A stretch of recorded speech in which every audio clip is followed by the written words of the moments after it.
నమస్కారం గురువు గారు. నమస్తే అమ్మా. పాదాభివందనాలు. మా శిష్యులు తల్లి. చాలా రోజుల నుంచి మీ కాల్ కోసం వెయిట్ చేస్తున్నామండి. మేము అదృష్టం కొద్ది వాళ్ళకి కలిసింది మాకు కాలు. అవును. ఉమ్. చెప్పమ్మా, ఏం తెలుసుకోవాలి మీ అబ్బాయి జాతకంలో? మా అబ్బాయి తోటి చిన్నప్పటి నుండి ప్రాబ్లమ్సేనండి. మాకు సరిగా చదవడు, అల్లరి చేస్తాడు, మొండిగా ఉంటాడు, చెప్పింది వినడు, ఎప్పుడు ఏదో ఒక సమస్య తెచ్చి పెడతా ఉంటాడు మాకు. ఇప్పుడు ఏం చేస్తుంటాడు అబ్బాయి? ఏం చదువుతున్నాడు? డిగ్రీ అయిపోయిందండి. అదే ఆయన ఫ్యూచర్ ఎలా ఉంటుందో తెలుసుకుందామని చెప్పేసి కాల్ చేశామండి. ఉత్తరాషాఢ నక్షత్రం, మకర రాశి, జన్మజాతకం బాగానే ఉందే. మొండి ఎక్కువ, కొంచెం సమస్యలు అయితే చాలా ఉన్నాయండి. చిన్నప్పటి నుండి అతనితో ఏదో ఒక విధంగా బాధపడుతూనే వస్తున్నాం మేము. కానీ ఎడ్యుకేషన్ ఎలాగో మొత్తాన్ని కంప్లీట్ చేశాడు కదా? కంప్లీట్ అయిందండి. ఇప్పుడు అయింది కానీ కొంచెం చదవడానికి వద్దు అని చెప్పేసి చదవను అని చెప్పేసి అంటున్నాడండి. ఇంకా డిగ్రీ అయిపోయింది, చదవ అంటున్నాడు. బీకామా? బిఎస్సి అండి. బిఎస్సి కంప్యూటర్సా? ఓ, బయోటెక్నాలజీ. జాతకం అయితే జన్మజాతకం నిజంగా బాగానే ఉంది తల్లి. జాతకంలో ఒకే ఒకటి, ఎందుకంటే అబ్బాయికి జన్మజాతకంలో రాహు దోషం. అంటే ఎవరికే కానీ చిన్న వయసులోనే రాహు దశ వచ్చినప్పుడు, లేదా రాహు దృష్టి లగ్నం పైన ఉన్నప్పుడు, లగ్నంలో రాహు ఉన్నప్పుడు, లగ్నాధిపతి అంత స్ట్రాంగ్గా లేనప్పుడు ఎక్కువగా రాహు ఎఫెక్ట్ పడుతూ ఉంటుంది వీళ్ళపైన. వీళ్ళు చిన్న వయసులోనే అది ఉండడం వల్ల కోపం ఎక్కువ, మొండితనం ఎక్కువ, బద్ధకం ఎక్కువ. ఇంటి బయట అందరితో చాలా బాగుంటాడు, ఇంట్లో మాత్రం అస్సలు నచ్చదు.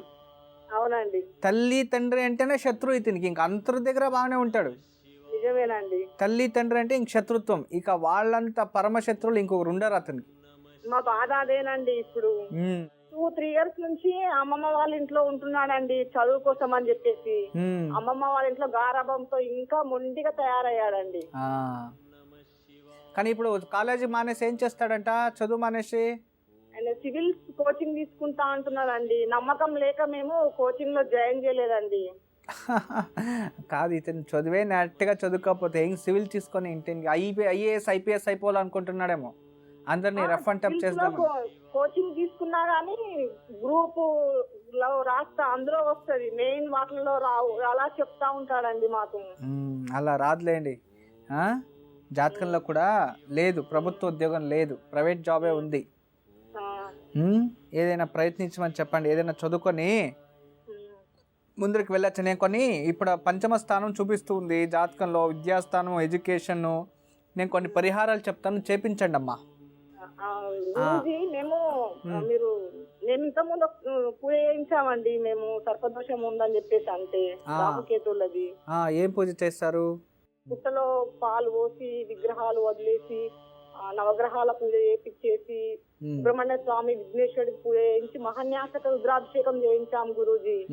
అన్ని షోమే జరుగుతుంది, కానీ ఎందుకు అబ్బాయి ఇంకా చేంజ్ అవ్వలేదు, ఇంకా ఎక్కువైపోయాడు?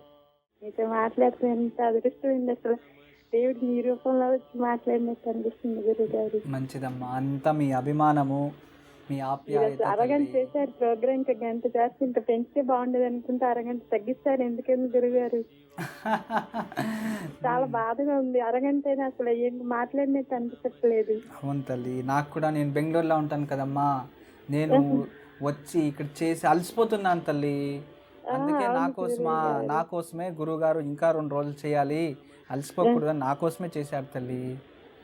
చాలా థ్యాంక్స్ అండి గురుగారు, ఫోన్ చేసినందుకు. వేరే భగవంతుడు మాత్రం ఈ రూపంలో ఈ రోజు మాట్లాడుతున్నారు అనిపిస్తుంది గురుగారు.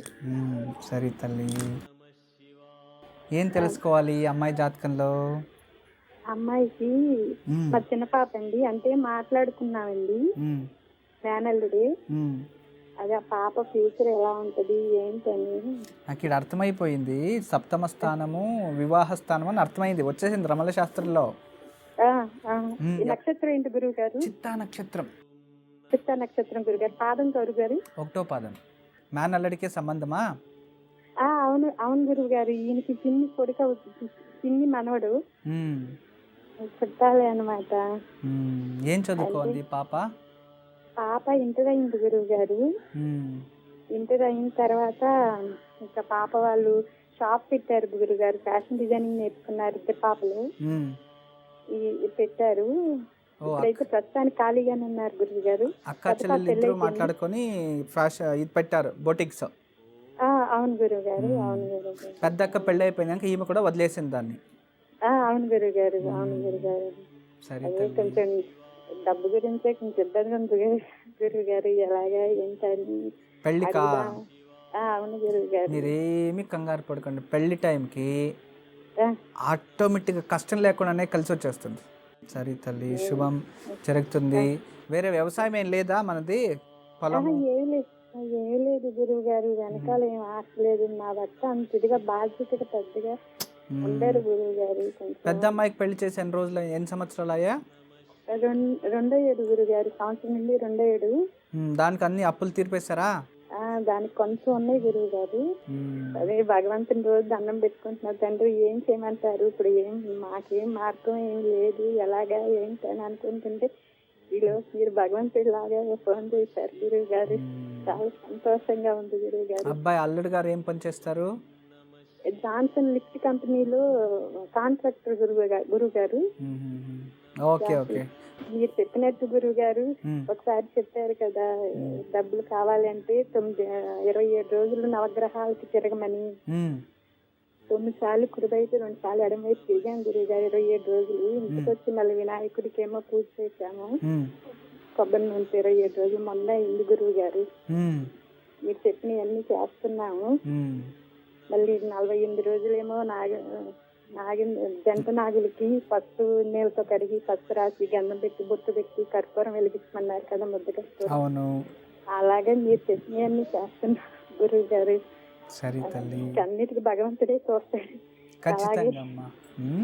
ఏంటి గురువు గారు, అది చేస్తుండడం వల్ల మీకు నమ్మకం వచ్చింది కదా దేవుడి పైన? చాలా వచ్చింది గురువు గారు. అసలు ఈ ప్రోగ్రామ్ చూసిన తర్వాత నేను ఇలాగైనా ఉండగలుగుతున్నాను గురువు గారు. అంతే, లేదంటే అసలు చాలా టెన్షన్ గా ఉండేవాళ్ళం. మీ ప్రోగ్రామ్ చూసిన ఏదో ఒక నమ్మకం, దేవుడు అనే ఉన్నారు, ఆయనే చూస్తారు, ఏదో ఒక మార్గం మీ రూపంలో వచ్చి అనుకుంటా ఉన్నాం గురువు గారు. అమ్మా, మన ధైర్యమే మన నమ్మకం.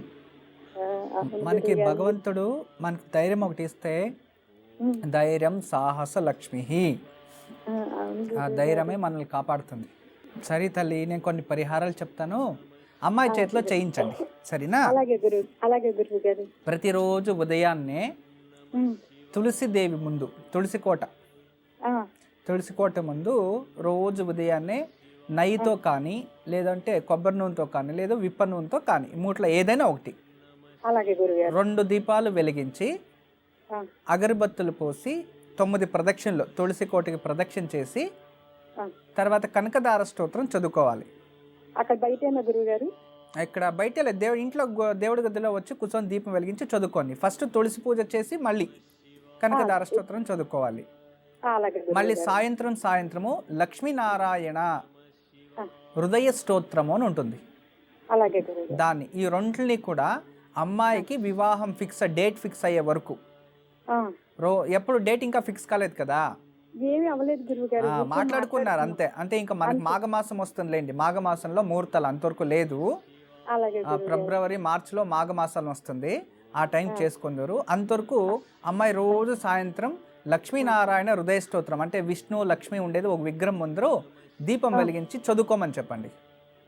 ఇలా చదువుకుంటే ఎలాంటి ఇబ్బందులు లేకుండా, ఎలాంటి కష్టాలు రాకుండా ఈజీగా పెళ్లికి ఏదైతే వ్యవస్థ అవ్వాలో అవన్నీ సుభిక్షంగా జరిగిపోతుంది.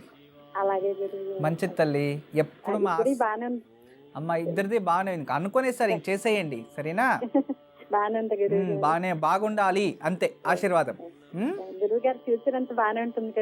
బాగుంటుంది తల్లి, అమ్మాయిది బాగుందిలేండి. అంటే అమ్మాయి కష్టపడడానికి సిద్ధంగా ఉంది, ఎంతైనా కష్టపడుతుంది, మంచి అమ్మాయి, ప్రాబ్లం లేదు, ధైర్యం ఉంది అమ్మాయికి, బతుకుతుంది. అవును కదా?